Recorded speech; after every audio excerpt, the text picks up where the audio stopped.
ਓਮ ਸ਼ਾਂਤੀ। ਅੱਜ 22/6/2023 ਦੀ ਬਾਣੀ ਹੈ। ਬਾਬਾ ਆਖਦੇ ਨੇ, ਮਿੱਠੇ ਬੱਚੇ ਦਿਲ ਤੋਂ ਬਾਬਾ ਬਾਬਾ ਕਹਿੰਦੇ ਰਹੋ ਤਾਂ ਬਹੁਤ ਖੁਸ਼ੀ ਰਹੇਗੀ। ਇਹ ਮੂੰਹ ਤੋਂ ਕਹਿਣ ਦੀ ਗੱਲ ਨਹੀਂ, ਅੰਦਰ ਵਿੱਚ ਸਿਮਰਨ ਚੱਲਦਾ ਰਹੇ ਤਾਂ ਸਭ ਕਲਿਆ ਕਲੇਸ਼ ਮਿਟ ਜਾਣਗੇ। ਅੱਜ ਬਾਬਾ ਨੇ ਆਪਣੇ ਬੱਚਿਆਂ ਨੂੰ ਪ੍ਰਸ਼ਨ ਪੁੱਛਿਆ। ਕਈ ਬੱਚੇ ਕਹਿੰਦੇ, ਬਾਬਾ ਮੇਰਾ ਮਨ ਮੂਝਦਾ ਹੈ, ਉਲਝਣ ਰਹਿੰਦੀ ਹੈ, ਤਾਂ ਬਾਬਾ ਉਹਨਾਂ ਨੂੰ ਕਿਹੜੀ ਸਿੱਖਿਆ ਦਿੰਦੇ ਹੋਏ ਖੁਸ਼ੀ ਵਿੱਚ ਰਹਿਣ ਦਾ ਤਰੀਕਾ ਦੱਸਦੇ ਹੈ। ਅੱਜ ਬਾਬਾ ਦਾ ਉੱਤਰ ਹੈ। ਬਾਬਾ ਕਹਿੰਦੇ, ਬੱਚੇ ਤੁਸੀਂ ਇਹ ਸ਼ਬਦ ਦੀ ਹੀ ਗਲਤ ਬੋਲਦੇ ਹੋ। ਮਨ ਮੂਝਦਾ ਹੈ, ਇਹ ਕਹਾਣੀ ਹੀ ਗਲਤ ਹੈ। ਬਾਪ ਨਾਲ ਬੁੱਧੀ ਯੋਗ ਟੁੱਟਦਾ ਹੈ ਤਾਂ ਬੁੱਧੀ ਭਟਕ ਜਾਂਦੀ ਹੈ, ਉਦਾਸੀ ਆ ਜਾਂਦੀ ਹੈ। ਇਸ ਲਈ ਬਾਬਾ ਜੁਗਤੀ ਦੱਸਦੇ, ਆਪਣਾ ਚਾਟ ਰੱਖੋ, ਅੰਦਰ ਵਿੱਚ ਬਾਬਾ ਬਾਬਾ ਸਿਮਰਨ ਕਰਦੇ ਰਹੋ। ਹਰ ਕਦਮ ਤੇ ਸ਼੍ਰੀਮਤ ਲਓ ਤਾਂ ਉਲਝਣ ਖਤਮ ਹੋ ਜਾਵੇਗੀ। ਗੀਤ ਹੈ ਬਨਵਾਰੀ ਰੇ ਜੀਨੇ ਕਾ ਸਹਾਰਾ। ਓਮ ਸ਼ਾਂਤੀ। ਨਿਰਾਕਾਰ ਭਗਵਾਨੂਵਾਚ। ਨਿਰਾਕਾਰ ਭਗਤਾਂ ਦੇ ਪ੍ਰਤੀ। ਨਿਰਾਕਾਰ ਭਗਵਾਨੂਵਾਚ ਕਿਸ ਦੁਆਰਾ? ਇਸ ਲੋਨ ਲਏ ਹੋਏ ਤਨ ਦੁਆਰਾ ਸਮਝਾਇਆ ਗਿਆ ਹੈ। ਨਿਰਾਕਾਰ ਪਰਮਪਿਤਾ ਪਰਮਾਤਮਾ ਦਾ ਕੋਈ ਸਰੀਰ ਨਾਮ ਨਹੀਂ ਹੈ। ਬਾਕੀ ਜੋ ਵੀ ਮਨੁੱਖ ਮਾਤਰ ਹੈ ਉਹਨਾਂ ਦਾ ਸਰੀਰਿਕ ਨਾਮ ਪੈਂਦਾ ਹੈ, ਉਸ ਨਾਮ ਨਾਲ ਬੁਲਾਇਆ ਜਾਂਦਾ ਹੈ। ਇੱਥੇ ਫਿਰ ਨਿਰਾਕਾਰ ਬਾਪ ਨਿਰਾਕਾਰ ਬੱਚਿਆਂ ਨੂੰ ਕਹਿੰਦੇ ਹੈ ਕਿ ਇਸ ਸਰੀਰ ਨੂੰ ਭੁੱਲ ਜਾਓ। ਤੁਸੀਂ ਆਤਮਾਵਾਂ ਨੂੰ ਇਹ ਸਰੀਰ ਛੱਡ ਮੇਰੇ ਕੋਲ ਆਉਣਾ ਹੈ। ਹੁਣ ਤੁਹਾਨੂੰ ਉਸ ਮ੍ਰਿਤਿੂ ਲੋਕ ਵਿੱਚ ਜਨਮ ਨਹੀਂ ਲੈਣਾ ਹੈ। ਉਹ ਲੌਕਿਕ ਮਾਂ ਬਾਪ ਸਰੀਰਿਕ ਸੰਬੰਧ ਵਿੱਚ ਲਿਆਉਂਦੇ ਹੈ, ਇਹ ਤੁਹਾਡਾ ਫਲਾਨਾ ਹੈ, ਅਤੇ ਪਰਲੌਕਿਕ ਬਾਪ ਕਹਿੰਦੇ ਹੈ ਅਸੀਂ ਨਿਰਾਕਾਰ ਹਾਂ, ਜਿਸ ਨੂੰ ਪਰਮ ਪਿਤਾ ਪਰਮਾਤਮਾ ਕਿਹਾ ਜਾਂਦਾ ਹੈ। ਤੁਸੀਂ ਵੀ ਨਿਰਾਕਾਰ ਆਤਮਾ ਹੋ, ਉਸ ਸਰੀਰ ਦਾ ਆਧਾਰ ਲਿਆ ਹੈ। ਤੁਹਾਡਾ ਆਪਣਾ ਸਰੀਰ ਹੈ, ਮੇਰਾ ਇਹ ਸਰੀਰ ਆਧਾਰ ਲਿਆ ਹੋਇਆ ਹੈ। ਹੁਣ ਤੁਸੀਂ ਮੈਨੂੰ ਬਾਪ ਨੂੰ ਯਾਦ ਕਰੋ, ਮੈਂ ਤੁਸੀਂ ਆਤਮਾ ਦਾ ਨਿਰਾਕਾਰ ਬਾਪ ਹਾਂ। ਬਾਬਾ ਬਾਬਾ ਅੱਖਰ ਬੋਲੋ। ਕਦੇ ਕਦੇ ਕਈ ਬੱਚੇ ਕਹਿੰਦੇ ਹੈ, ਸਾਡਾ ਮਨ ਮੂਝਦਾ ਹੈ, ਮਨ ਨੂੰ ਖੁਸ਼ੀ ਨਹੀਂ ਹੈ। ਅਰੇ ਮਨ ਅੱਖਰ ਕਿਉਂ ਕਹਿੰਦੇ ਹੈ? ਬੋਲੋ, ਬਾਬਾ ਸਾਨੂੰ ਕਿਉਂ ਭੁੱਲ ਜਾਂਦਾ ਹੈ? ਬਾਬਾ ਜੋ ਸਾਨੂੰ ਸਵਰਗ ਦੇ ਲਾਇਕ ਬਣਾਉਂਦੇ ਹੈ, ਉਹਨਾਂ ਨੂੰ ਅਸੀਂ ਕਿਉਂ ਭੁੱਲਦੇ ਹਾਂ? ਸਰੀਰ ਦਾ ਭਾਣ ਛੱਡ ਦੇਹੀ ਅਭਿਮਾਨੀ ਬਣੋ। ਬਾਬਾ ਕਹਿੰਦੇ ਹੈ, ਤੁਹਾਨੂੰ ਵਾਪਿਸ ਆਉਣਾ ਹੈ, ਮੈਨੂੰ ਯਾਦ ਕਰੋ। ਨਿਰਾਕਾਰ ਬਾਪ ਨਿਰਾਕਾਰ ਆਤਮਾ ਨੂੰ ਕਹਿੰਦੇ ਹੈ। ਬਾਬਾ ਕਹਿੰਦੇ ਰਹੋ, ਇਹ ਬਾਪ ਹੈ ਅਤੇ ਮਾਤਾ ਫਿਰ ਹੈ ਗੁਪਤ। ਫਾਦਰ ਦੇ ਨਾਲ ਮਾਤਾ ਤੇ ਜ਼ਰੂਰ ਚਾਹੀਦੀ ਹੈ ਨਾ। ਦੁਨੀਆ ਵਿੱਚ ਕਿਸੇ ਨੂੰ ਪਤਾ ਨਹੀਂ। ਬਾਪ ਇਹਨਾਂ ਦੁਆਰਾ ਮੁੱਖ ਵੰਸ਼ਾਵਲੀ ਬਣਾਉਂਦੇ ਹੈ ਤਾਂ ਉਹਨਾਂ ਨੂੰ ਫਾਦਰ ਕਹਿੰਦੇ ਹੈ। ਫਿਰ ਮਦਰ ਕਿੱਥੇ? ਜਗਤੰਬਾ ਨੂੰ ਨਹੀਂ ਕਹਾਂਗੇ। ਜਗਤੰਬਾ ਦੇ ਨਿਮਿਤ ਹੈ ਸੰਭਾਲਣ ਦੇ ਲਈ, ਕਿਉਂਕਿ ਇਹ ਮੇਲ ਹੋਣਗੇ ਕਾਰਨ ਸੰਭਾਲ ਨਹੀਂ ਸਕਦੇ, ਇਸ ਲਈ ਜਗਤੰਬਾ ਹੈ। ਉਹਨਾਂ ਦੀ ਵੀ ਮਾਂ ਇਹ ਹੈ, ਬ੍ਰਹਮਾ ਵੱਡੀ ਮਾਂ ਹੈ। ਇਹ ਸਭ ਹੈ ਬ੍ਰਹਮਾ ਕੁਮਾਰ ਕੁਮਾਰੀਆਂ। ਉਹ ਕਹਿੰਦੇ ਹੈ ਮਾਤ ਪਿਤਾ, ਤਾਂ ਇਹ ਬਾਪ ਬੈਠ ਸਮਝਾਉਂਦੇ ਹੈ। ਇਹ ਕੋਈ ਸਾਧੂ ਸੰਤ ਦਾ ਕੰਮ ਨਹੀਂ। ਬਾਪ ਸਵਰਗ ਦੀ ਸਥਾਪਨਾ ਕਰਦੇ ਹੈ। ਮਾਇਆ ਰਾਵਣ ਨਰਕ ਬਣਾਉਣ ਲੱਗ ਪੈਂਦੀ ਹੈ। ਬਾਪ ਸੁੱਖ ਦਿੰਦੇ ਹੈ, ਮਾਇਆ ਦੁੱਖ ਦਿੰਦੀ ਹੈ। ਇਹ ਹੈ ਹੀ ਸੁੱਖ ਦੁੱਖ ਦਾ ਖੇਲ ਅਤੇ ਹੈ ਭਾਰਤ ਦੇ ਲਈ। ਭਾਰਤ ਹੀਰੇ ਜਿਹਾ ਸੀ, ਹੁਣ ਕੌੜੀ ਵਰਗਾ ਬਣ ਗਿਆ ਹੈ। ਭਾਰਤ ਵਿੱਚ ਪਵਿੱਤਰ ਗ੍ਰਹਸਥ ਧਰਮ ਸੀ, ਜਿਨ੍ਹਾਂ ਦੇ ਚਿੱਤਰ ਹੈ। ਲక్ష్ਮੀ ਨਾਰਾਇਣ ਦਾ ਰਾਜ ਸੀ, ਪਰੰਤੂ ਉਹ ਕਦੋਂ ਸਥਾਪਨ ਹੋਇਆ ਇਹ ਕੋਈ ਜਾਣਦੇ ਨਹੀਂ। ਕਲਪ ਦੀ ਉਮਰ ਲੱਖਾਂ ਵਰੇ ਕਹਿ ਦਿੰਦੇ ਹੈ। ਤੁਸੀਂ ਬੱਚਿਆਂ ਨੂੰ ਸਮਝਾਇਆ ਜਾਂਦਾ ਹੈ 5000 ਵਰੇ ਪਹਿਲਾਂ ਇਹ ਲక్ష్ਮੀ ਨਾਰਾਇਣ ਦਾ ਰਾਜ ਸੀ। ਫਿਰ ਲక్ష్ਮੀ ਨਾਰਾਇਣ ਦੀ ਫਸਟ ਸੈਕੰਡ ਥਰਡ ਚੱਲਦੇ ਹੈ। 8 ਗਦੀਆਂ ਚੱਲਦੀਆਂ ਹੈ। ਫਿਰ ਚੰਦਰਵੰਸ਼ੀ ਵਿੱਚ 12 ਚੱਲਦੀਆਂ ਹੈ। ਡਾਇਨੈਸਟੀ ਹੁੰਦੀ ਹੈ ਨਾ, ਮੁਗਲਾਂ ਦੀ ਵੀ ਡਾਇਨੈਸਟੀ, ਸਿੱਖਾਂ ਦੀ ਵੀ ਡਾਇਨੈਸਟੀ। ਬੱਚਿਆਂ ਨੂੰ ਸਮਝਾਇਆ ਜਾਂਦਾ ਹੈ 5000 ਵਰੇ ਪਹਿਲੇ ਭਾਰਤ ਵਿੱਚ ਇੱਕ ਹੀ ਲక్ష్ਮੀ ਨਾਰਾਇਣ ਦਾ ਰਾਜ ਸੀ। ਵਰਲਡ ਆਲਮਾਈਟੀ ਅਥਾਰਟੀ ਗਵਰਨਮੈਂਟ ਸੀ। ਉਹ ਬਾਪ ਹੀ ਬਣਾਉਂਦੇ ਹੈ। ਭਾਰਤ ਵਾਸੀ ਮੰਗਦੇ ਵੀ ਇਹ ਹੈ। ਹੁਣ ਤਾਂ ਰਜ਼ਾਈ ਹੈ ਨਹੀਂ, ਨਾ ਕਿੰਗ ਕਵੀਨ ਹੈ। ਇਹ ਹੈ ਹੀ ਪ੍ਰਜਾ ਦਾ, ਪ੍ਰਜਾ ਤੇ ਰਾਜ, ਛਣ ਭੁੰਗਰ ਦਾ। ਇਹਨਾਂ ਵਿੱਚ ਕੋਈ ਸੁੱਖ ਨਹੀਂ। ਜਿੰਨਾ ਸਮਾਂ ਬੀਤਦਾ ਜਾਂਦਾ ਦੁੱਖ ਜ਼ਿਆਦਾ ਹੁੰਦਾ ਜਾਵੇਗਾ। ਇਹਨਾਂ ਨੂੰ ਮ੍ਰਿਗ ਤ੍ਰਿਸ਼ਨਾ ਸਮਾਨ ਸੁੱਖ ਕਿਹਾ ਜਾਂਦਾ ਹੈ। ਸ਼ਾਸਤਰਾਂ ਵਿੱਚ ਦ੍ਰੋਪਦੀ ਅਤੇ ਦੁਰਯੋਧਨ ਦੀ ਇੱਕ ਮਿਸਾਲ ਦਿੱਤੀ ਗਈ ਹੈ। ਅਸਲ ਵਿੱਚ ਇੰਜ ਤੇ ਹੈ ਨਹੀਂ। ਇਹ ਸਭ ਗੱਲਾਂ ਬੈਠ ਬਣਾਈਆਂ ਹੈ ਇਹ ਰੁਣ ਮਰੂਥਲ ਦੇ ਪਾਣੀ ਵਾਂਗੂ ਰਾਜ ਫਿਰ ਰਾਜ ਮਿਲਿਆ ਹੈ ਤਾਂ ਹੋਰ ਹੀ ਦੁਖੀ ਹੁੰਦੇ ਜਾਂਦੇ ਹੈ। ਬ੍ਰਿਟਿਸ਼ ਗੌਰਮੈਂਟ ਦੇ ਵੇਲੇ ਇੰਨਾ ਦੁੱਖ ਨਹੀਂ ਸੀ, ਬਹੁਤ ਸਤਾਇਆ ਸੀ। ਹੁਣ ਤੇ ਹਰ ਚੀਜ਼ ਦੀ ਕਿੰਨੀ ਮਹਿੰਗਾਈ ਹੋ ਗਈ ਹੈ। ਫੇਮਨ, ਅਕਾਲ, ਮੂਸਲਾਧਾਰ ਬਾਰਿਸ਼, ਅਰਥਕਵੇਕ ਆਦਿ ਇਹ ਸਭ ਸਾਹਮਣੇ ਆਉਣਗੇ। ਮਨੁੱਖ ਪਾਣੀ ਦੇ ਲਈ ਹੈਰਾਨ ਹੋਣਗੇ। ਹੁਣ ਤੁਸੀਂ ਬੱਚੇ ਆਪਣਾ ਤਨ ਮਨ ਧਨ ਭਾਰਤ ਨੂੰ ਸਵਰਗ ਬਣਾਉਣ ਦੀ ਸੇਵਾ ਵਿੱਚ ਸੁਆਹਾ ਕਰਦੇ ਹੋ। ਬਾਪ ਨੂੰ ਮਦਦ ਕਰਦੇ ਹੋ। ਬਾਪ ਫਿਰ world almighty authority, one government, one ਰਾਜ ਸਥਾਪਨ ਕਰਦੇ ਹੈ। ਹਾਹਾਕਾਰ ਦੇ ਬਾਅਦ ਫਿਰ ਜੈ ਜੈਕਾਰ ਹੋਣਾ ਹੈ। ਜੋ ਵਿਨਾਸ਼ ਦਾ ਸਾਖਸ਼ਾਤਕਾਰ ਕੀਤਾ ਹੈ ਉਹ ਪ੍ਰੈਕਟੀਕਲ ਇਹਨਾਂ ਅੱਖਾਂ ਨਾਲ ਵੇਖਣਾ ਹੈ। ਤਾਂ ਬਾਪ ਬੈਠ ਸਮਝਾਉਂਦੇ ਹੈ, ਤੁਸੀਂ ਆਪਣੇ ਨੂੰ ਆਤਮਾ ਸਮਝੋ। ਬਾਬਾ ਦੇ ਬੱਚੇ ਹੋ, ਬਾਬਾ ਬਾਬਾ ਕਰਦੇ ਰਹੋ। ਮਨ ਮੂਝਦਾ ਹੈ, ਮਨ ਵਿੱਚ ਖੁਸ਼ੀ ਨਹੀਂ ਹੈ। ਇਹ ਮਨ ਅੱਖਰ ਕੱਢ ਦਵੋ। ਬਾਬਾ ਨੂੰ ਯਾਦ ਨਹੀਂ ਕਰੋਗੇ ਤਾਂ ਫਿਰ ਖੁਸ਼ੀ ਕਿਵੇਂ ਹੋਵੇਗੀ? ਆਪਣੇ ਆਪ ਨੂੰ ਨਾ ਜਾਣਨ ਦੇ ਕਾਰਨ ਹੀ ਦੁਖੀ ਹੁੰਦੇ ਹੈ। ਤੁਸੀਂ ਮਨ ਅੱਖਰ ਕਿਉਂ ਕਹਿੰਦੇ ਹੋ? ਅਰੇ ਤੁਹਾਨੂੰ ਬਾਪ ਯਾਦ ਨਹੀਂ ਪੈਂਦਾ? ਬਾਪ ਨੂੰ ਭੁੱਲ ਜਾਂਦੇ ਹੋ ਕਿ ਲੌਕਿਕ ਬਾਪ ਦੇ ਲਈ ਕਦੇ ਕਹਿੰਦੇ ਹੈ ਕਿ ਸਾਨੂੰ ਯਾਦ ਨਹੀਂ ਪੈਂਦਾ ਹੈ। ਛੋਟੇ ਬੱਚਿਆਂ ਨੂੰ ਵੀ ਸਿਖਾਇਆ ਜਾਂਦਾ ਹੈ ਇਹ ਮਾਂ-ਬਾਪ ਹੈ। ਇਹ ਬੇਹੱਦ ਦਾ ਬਾਪ ਕਹਿੰਦੇ ਹੈ ਮੈਨੂੰ ਯਾਦ ਕਰੋ ਤਾਂ ਮੈਂ ਤੁਹਾਨੂੰ ਸਵਰਗ ਵਿੱਚ ਲੈ ਜਾਵਾਂਗਾ। ਸਿਰਫ ਬਾਬਾ ਦਾ ਬਣਨਾ ਹੈ। ਬਾਪ ਕਹਿੰਦੇ ਹੈ ਮੇਰੀ ਮੱਤ ਤੇ ਚੱਲਦੇ ਰਹੋ। ਬਾਪ ਨੂੰ ਤਾਂ ਪੋਤਾ ਮੇਲ ਵੀ ਦੱਸਣਾ ਪਏ ਨਾ। ਬਾਪ ਨੂੰ ਆਪਣੇ ਬੱਚਿਆਂ ਦਾ ਪਤਾ ਰਹਿੰਦਾ ਹੈ ਇਹ ਕਿੰਨੀ ਕਮਾਈ ਕਰਦੇ ਹੈ ਤਾਂ ਬਾਪ ਨੂੰ ਜਦ ਦੱਸਣਗੇ ਤਾਂ ਹੀ ਤੇ ਪਤਾ ਪਏ। ਬਾਪ ਤਾਂ ਝਟ ਦੱਸਦੇ ਹੈ ਤੁਹਾਨੂੰ ਬੇਕੁਣ ਦਾ ਮਾਲਿਕ ਬਣਾਉਂਦਾ ਹਾਂ। ਬਾਪ ਕਹਿੰਦੇ ਹੈ ਮੈਂ ਤਾਂ ਦਾਤਾ ਹਾਂ, ਤੁਹਾਨੂੰ ਦੇਣ ਲਈ ਆਇਆ ਹਾਂ। ਤੁਸੀਂ ਵੀ ਆਪਣਾ ਸਭ ਕੁਝ ਸਫਲ ਕਰਨ ਵਾਲੇ ਹੋ। ਇਸ ਲਈ ਭਵਿੱਖ ਦੇ ਲਈ ਹੁਣ ਬਣਾਉਣਾ ਹੈ। ਜੋ ਜਿੰਨਾ ਸਫਲ ਕਰੇਗਾ ਉਹਨਾਂ ਨੂੰ ਉਨੀ ਵੱਡੀ ਬੇਕੁਣ ਦੀ ਬਾਦਸ਼ਾਹੀ ਵੀ ਮਿਲੇਗੀ। ਲੈਣ ਦੇਣ ਦਾ ਹਿਸਾਬ ਹੈ, ਐਕਸਚੇਂਜ ਕਰਦੇ ਹੈ। ਪੁਰਾਣੇ ਤੇ ਬਦਲੇ ਸਭ ਨਿਆ ਦਿੰਦੇ ਹੈ। ਇਹ ਤਾਂ ਫਸਟ ਕਲਾਸ ਗ੍ਰਾਹਕ ਹੈ। ਇੱਕ ਹੱਥ ਦੇਵੋ ਦੂਜਾ ਹੱਥ ਲਵੋ। ਇੱਕ ਕਹਾਵਤ ਹੈ ਨਾ, ਸਵੇਰ ਦਾ ਸਾਈਆਂ ਬੇੜਾ ਬੰਨਾ ਲਾਈਆਂ। ਬਾਪ ਦਾ ਇੱਕਦਮ ਵਿਸ਼ਵ ਦਾ ਮਾਲਿਕ ਬਣਾਉਣ ਆਉਂਦੇ ਹੈ।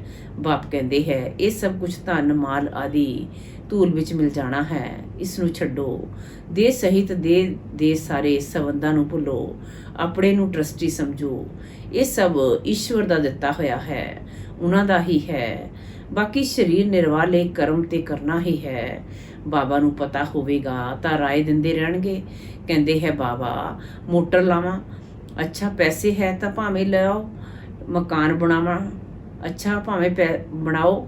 ਰਾਏ ਦਿੰਦੇ ਰਹਿਣਗੇ। ਪੈਸਾ ਹੈ ਤਾਂ ਖੂਬ ਮਕਾਨ ਬਣਾਓ, ਐਰੋਪਲੇਨ ਵਿੱਚ ਘੁੰਮੋ, ਭਾਵੇਂ ਸੁੱਖ ਲਵੋ। ਬੱਚਿਆਂ ਨੂੰ ਮਤ ਦੇਂਗੇ ਨਾ। ਕੰਨਿਆ ਦੀ ਸ਼ਾਦੀ ਲਈ ਪੁੱਛਦੇ ਹੈ, ਜੇਕਰ ਗਿਆਨ ਵਿੱਚ ਨਹੀਂ ਚੱਲ ਸਕਦੀ ਤਾਂ ਭਾਵੇਂ ਕਰਵਾ ਦਿਓ। ਬਾਪ ਬ੍ਰਹਮਾ ਸਦਾ ਰਾਈਟ ਡਾਇਰੈਕਸ਼ਨ ਦੇਣਗੇ। ਜੇਕਰ ਗਲਤ ਦਿੰਦਾ ਤਾਂ ਰਿਸਪੌਂਸੀਬਲ ਬਾਵਾ ਮਾਨਾ ਸ਼ਿਵ ਬਾਵਾ ਹੈ। ਉਹ ਤਾਂ ਫਿਰ ਧਰਮ ਰਾਜ ਵੀ ਹੈ ਨਾ। ਇਹ ਕੋਈ ਕਾਮਨ ਸਤਸੰਗ ਨਹੀਂ ਹੈ, ਗੋਡ ਫਾਦਰਲੀ ਯੂਨੀਵਰਸਿਟੀ ਹੈ। ਬਾਪ ਰਾਏ ਦਿੰਦੇ ਹੈ ਬੱਚੇ ਸਵਰਗ ਦੇ ਮਾਲਿਕ ਬਣੋ, ਸ਼੍ਰੀਮਤ ਤੇ ਚਲੋ, ਦੇਹੀ ਅਭਿਮਾਨੀ ਬਣੋ। ਉੱਥੇ ਦੇ ਨਾਮ ਵੀ ਕਿੰਨੇ ਸੁੰਦਰ ਹੁੰਦੇ ਹੈ। ਬਸਰਮਲ ਨਾਮ ਉੱਥੇ ਹੁੰਦਾ ਨਹੀਂ। ਉੱਥੇ ਰਾਮਚੰਦਰ, ਕ੍ਰਿਸ਼ਨ ਚੰਦਰ ਆਦਿ ਨਾਮ ਹੁੰਦੇ ਹੈ। ਸ਼੍ਰੀ ਦਾ ਟਾਈਟਲ ਵੀ ਮਿਲਦਾ ਹੈ ਕਿਉਂਕਿ ਸ੍ਰੇਸ਼ਟ ਹੈ ਨਾ। ਇੱਥੇ ਤਾਂ ਕੁੱਤੇ ਬਿੱਲੀ ਸਭ ਨੂੰ ਸ਼੍ਰੀ ਦਾ ਟਾਈਟਲ ਦਿੰਦੇ ਰਹਿੰਦੇ ਹੈ। ਤਾਂ ਬਾਪ ਸਮਝਾਉਂਦੇ ਹੈ ਇਹ ਪੁਰਾਣੀ ਛੀਛੀ ਦੁਨੀਆ ਹੈ, ਇਹ ਸਭ ਖਤਮ ਹੋ ਜਾਣਾ ਹੈ। ਹੁਣ ਤੁਸੀਂ ਮੇਰੀ ਸ਼੍ਰੀਮਤ ਤੇ ਚੱਲੋ। ਸ਼੍ਰੀਮਤ ਭਾਗਵਤ ਗੀਤਾ ਹੈ ਮੁੱਖ, ਬਾਕੀ ਵੇਦ ਸ਼ਾਸਤਰ ਆਦਿ ਤੇ ਅਨੇਕ ਹੈ। ਬਾਪ ਬ੍ਰਾਹਮਣ ਦੇਵਤਾ ਸ਼ਤਰੀਆ तीनों ਧਰਮ ਸਥਾਪਨ ਕਰਦੇ ਹੈ। ਫਿਰ ਬਿਰਾਹਿਮ ਆਪਣਾ ਧਰਮ ਸਥਾਪਨ ਕਰਦੇ ਹੈ।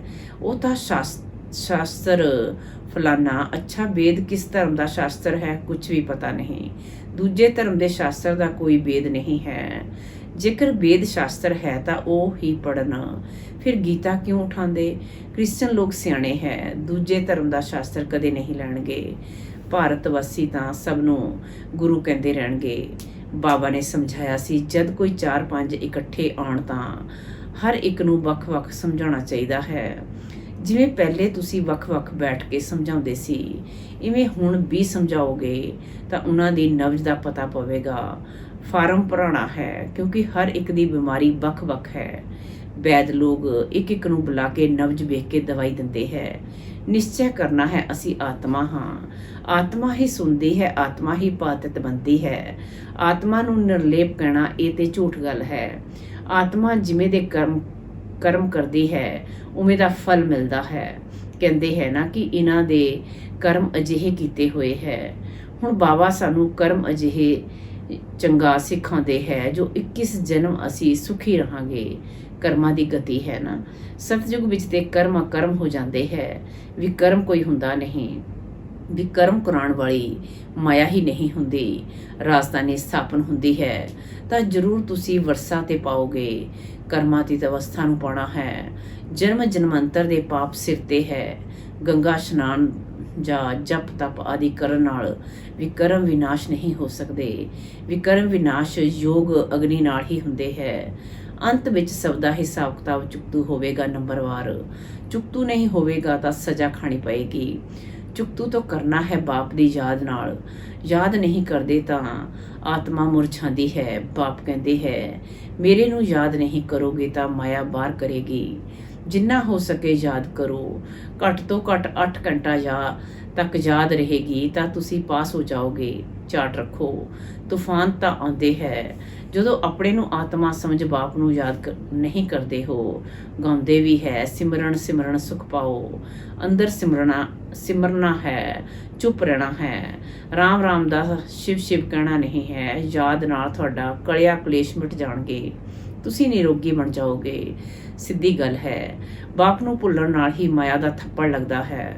ਬਾਪ ਕਹਿੰਦੇ ਹੈ, ਰਹੋ ਵੀ ਭਾਵੇਂ ਘਰਸ ਵਿਵਹਾਰ ਵਿੱਚ ਕਦਮ ਕਦਮ ਦੇ ਬਾਬਾ ਨੂੰ ਰਾਏ ਪੁੱਛਦੇ ਰਹੋ। ਕਿਤੇ ਸੌਦਾ ਘੱਟ ਨਾ ਹੋ ਜਾਵੇ। ਕੰਨਿਆ ਗਿਆਨ ਵਿੱਚ ਨਹੀਂ ਆਉਂਦੀ ਹੈ ਤਾਂ ਉਸ ਨੂੰ ਦੇਣਾ ਹੀ ਪਏ। ਬੱਚਾ ਜੇਕਰ ਪਵਿੱਤਰ ਨਹੀਂ ਰਹਿ ਸਕਦਾ ਤਾਂ ਆਪਣਾ ਕਮਾ ਸਕਦਾ ਹੈ। ਉਹ ਜਾ ਕੇ ਸ਼ਾਦੀ ਕਰਨ।